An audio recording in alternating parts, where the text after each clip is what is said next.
Hello, it's Simon again from South Coast Pictures. Now, if you're anything like us, you've started planning your wedding and you've spoke to probably the venue, the caterers, and maybe a couple of others, and the prices they've quoted you has made your head spin. Uh, so the first thing you're thinking is, right, how can I cut back these costs? So tonight I'm going to talk to you briefly about why cutting a photographer is really not the best idea you could have. Okay, so let's cut to the chase. Photographers are, well, at least can be, expensive. But trust me, what you get for your money is a lot more than you think you do. Not only is there the few hours on site capturing the images you want, it is the trust, the experience of being able to do it properly, first time, in a way that you will love the images for years to come. Also, you don't see most of the work that goes on preparing the images for a wedding. I think I spend about 25% on site on the day. The rest of the time is all in the background, doing research, site visits, editing, putting everything together. So you do get a lot more. And even on the day, we're not just photographers. We know weddings inside out and backwards. We can help guide you where to be, when to be there. We can help call your guests across. We can liaise with the venue for you.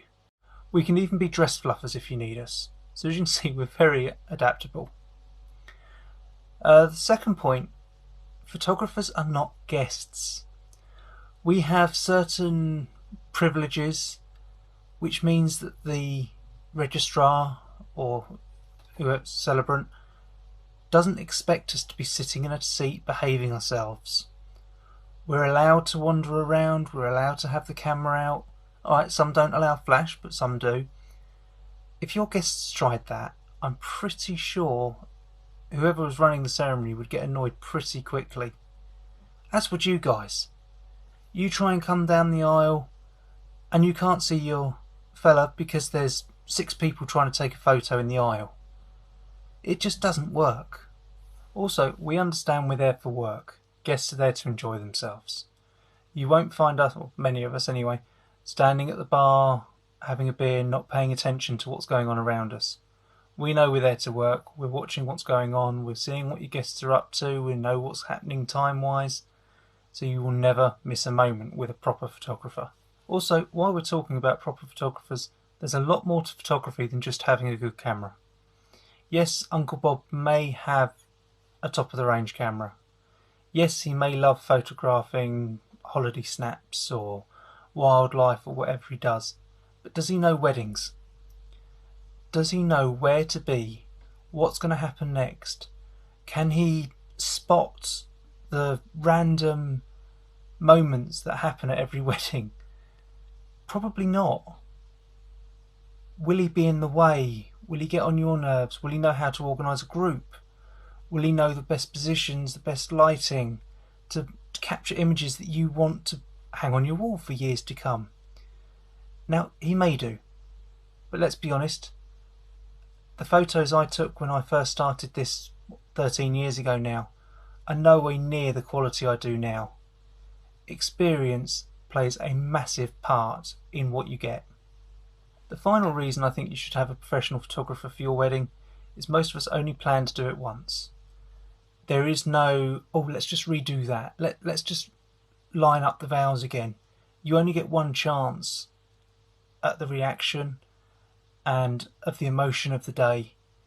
And if you have either a photographer or no one to capture that, it's gone.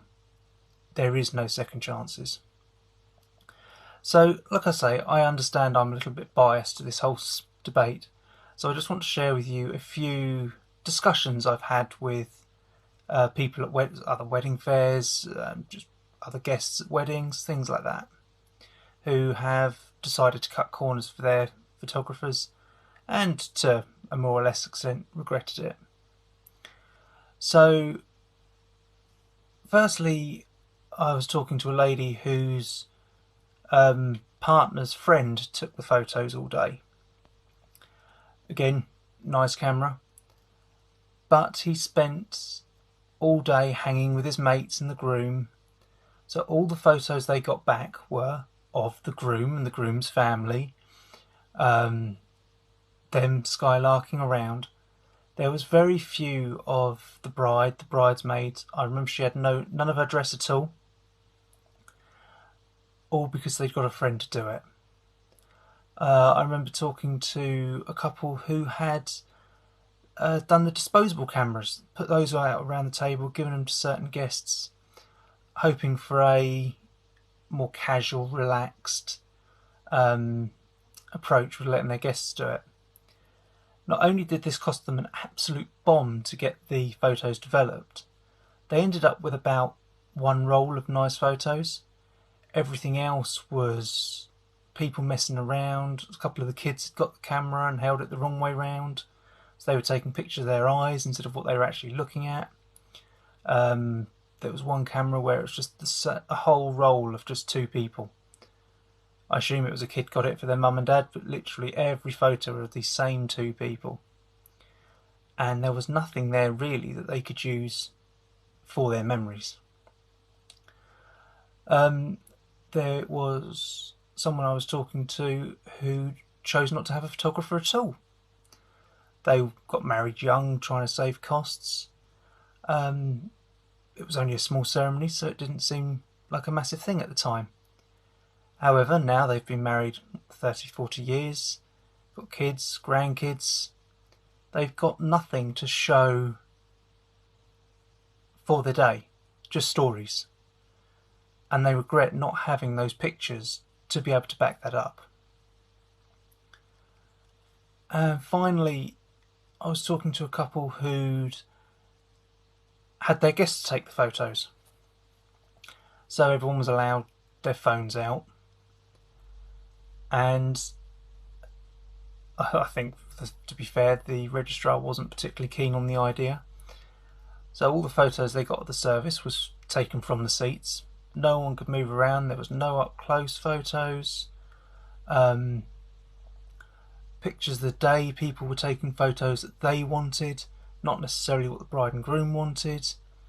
So they missed several key shots, key groups, things like that. And also, when they have a lovely Facebook gallery, admittedly, of random stuff, but when they tried to print them, of course, they're all taken on phones, so the size of the images were not big enough to do anything with. I think they ended up making a collage of a load of pictures and putting them on I think about an A3 size bit of paper in the end. But they wanted wall art, and cameras, no matter how good the phones are getting nowadays, they still can't really produce that, not to any proper quality. So yeah, these are a few things that I've been speaking to people through over the years and pitfalls they've told me about.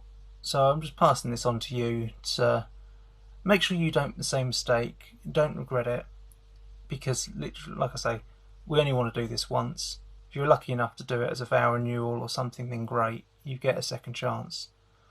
But not many of us want to go through this stress too many times. So if that sounds, hopefully that's changed some of your thoughts. At least if you are trying to save money, look in other areas.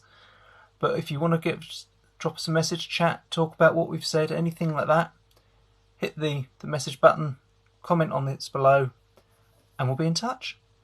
Speak soon.